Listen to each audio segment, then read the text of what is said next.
Did you know that even governments and telecom companies are not safe from cyber attacks? It's a chilling thought, isn't it? Recently, the Assembly of the Republic of Albania and One Albania, a well-known telecom company, experienced this reality firsthand. They found themselves targeted by sophisticated cyber attacks, an unseen threat lurking in the digital shadows.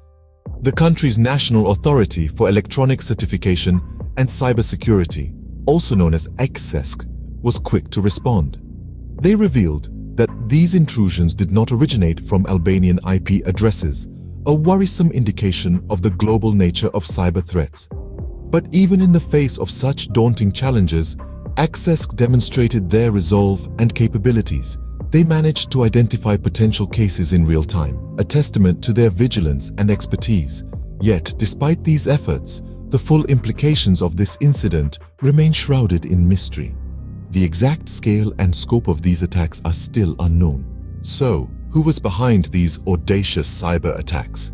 Let's pull back the curtain on this digital drama.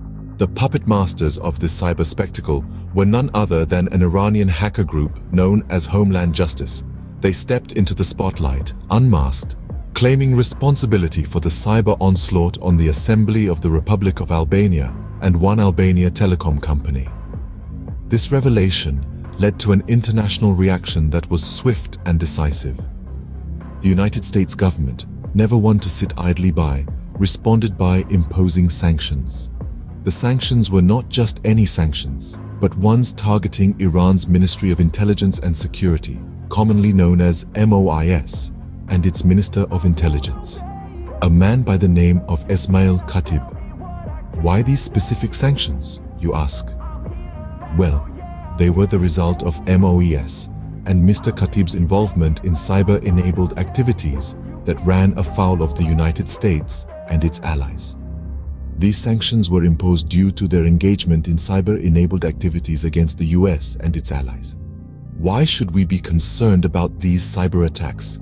Imagine waking up one day to discover that your phone, the device you rely on for almost everything, no longer works. Not because of a dead battery or a broken screen, but because a group of hackers thousands of miles away decided to disrupt your telecom services. Now, extend that scenario to an entire country. That's the kind of potential disruption we're talking about when we refer to cyber attacks on governments and telecom companies. These attacks are not just about causing temporary inconveniences. They can lead to breaches of sensitive information. Imagine if the people behind these attacks had access to all the data that these entities hold. We're talking about everything from your personal details to state secrets. And it's not just about what they can do with this information, but also the fear and uncertainty that such breaches can cause. These attacks also pose a serious threat to national security. In the digital age, warfare is not just fought on land, sea, and air. The virtual world has become a new battlefield where enemies can strike from any corner of the globe without firing a single bullet.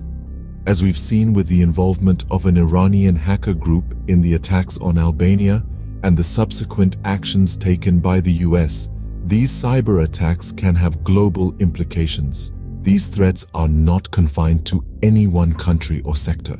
They are a global issue, affecting everyone from individuals to multinational corporations, from small island nations to global superpowers. In a world that is increasingly interconnected, the actions of a single individual or group can have far-reaching consequences. As the digital world continues to grow, the seriousness of these cyber attacks cannot be overstated. Remember, the next target could be anyone, anywhere,